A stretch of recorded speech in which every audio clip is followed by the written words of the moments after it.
కథలో రాజకుమారి ప్రేమగా మారి పిలిచేరా, ఇలలో రాజకుమారుడు రాజసవీరుడు నిలిచేరా.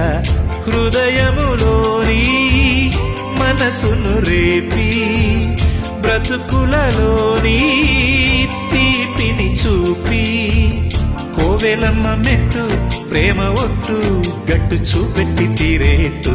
కథలో రాజకుమారి ప్రేమగా మారి పిలిచేరా, ఇలలో రాజకుమారుడు రాజసవీరుడు నిలిచేరా. ఓ